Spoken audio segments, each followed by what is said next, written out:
ভগবান শিব বললেন, ভালো মানুষরা কেন দুঃখে ও কষ্টে থাকে আর পাপী ভণ্ডারা কেন খুশিতে থাকে। শুনুন। একদিন দেবী পার্বতী ভগবান শিবকে জিজ্ঞাসা করলেন, প্রভু, পৃথিবীতে আমি এক অদ্ভুত বিষয় দেখি। যারা সৎ, নিরীহ, ভালো মানুষ তারা দুঃখে ও কষ্টে বেশি থাকে, আর যারা পাপী ভণ্ড অন্যায় করে তারা অনেক সময় সুখে থাকে। কেন এমন হয়? শিব তখন মৃদু হেসে বললেন, এটাই জীবনের সবচেয়ে বড় পরীক্ষা পার্বতী। মানুষ শুধু দৃশ্যমান ফল দেখে, কিন্তু কর্মের গভীর সত্য বোঝে না। শিব বললেন, ভালো মানুষের দুঃখ কোনো শাস্তি নয়, বরং প্রস্তুতি। যেমন আগুনে সোনা পুড়ে খাঁটি হয়, তেমনই কষ্টে মানুষ পরিপক্ক হয়।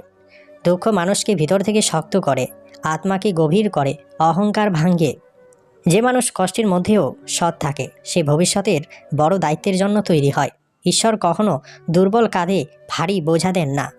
শিব বললেন, পাপী ও ভণ্ডদের সুখ প্রকৃত সুখ নয়, এটা আগের কোনো ভালো কর্মের ফল, যা এখন তারা ভোগ করছে। কিন্তু নতুন করে তারা যা ব্যাপন করছে তার ফল সামনে অপেক্ষা করছে। যেমন ঋণ করে বিলাসিতা করা যায়, কিন্তু একদিন সেই ঋণ শোধ করতেই হয়। তেমনি পাপের সুখ ক্ষণস্থায়ী, বাইরে হাসি ভিতরে শূন্যতা, এটাই তাদের বাস্তবতা।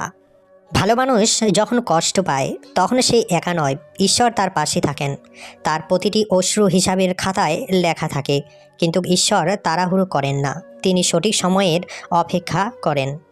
যে বীজ আজ অন্ধকার মাটিতে আছে সেই আগামী দিনে মহিরু হয়।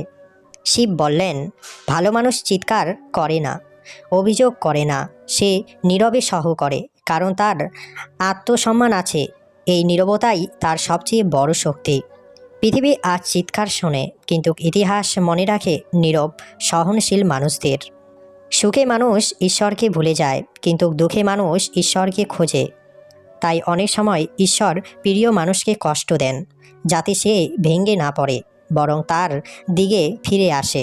দুঃখ হলো সেই দরজা যেখান দিয়ে আত্মা আলোর দিকে যায়। শিব দৃঢ় কণ্ঠে বললেন, এই জগতে কোনো কর্মই বৃথা যায় না। ভালো কিংবা মন্দ সব কিছুর হিসাব আছে।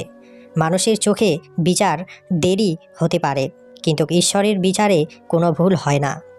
যে আজ অন্যায় করে হাসছে, কাল সে নিজেই তার কর্মের ভার বইবে। ভালো মানুষ হওয়া মানে সহজ জীবন পাওয়া নয়, বরং ভালো হওয়া মানে কঠিন পথে চলার সাহস। সত্যের পথ সবসময় চওড়া হয় না, কিন্তু সেটাই একমাত্র পথ যা শান্তি দেয়।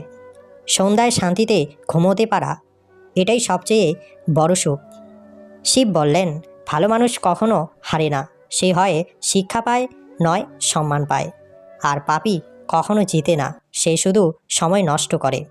যদি আজ তোমার জীবন কষ্টে ভরা হয়, তবে মনে রেখো, তুমি ভেঙে পড়ার জন্য নও, তৈরি হওয়ার জন্য এই পথে আছো। চুপচাপ ভালো থেকো, সৎ থেকো, সময় নিজেই সব উত্তর দেবে, কারণ শেষ পর্যন্ত জয় সত্যেরই হয়। বন্ধুরা, আজ এ পর্যন্তই। ভিডিওটি ভালো লাগলে একটি লাইক দিবেন যদি আপনি শিবের পরম ভক্ত হন। ধন্যবাদ সকলকে।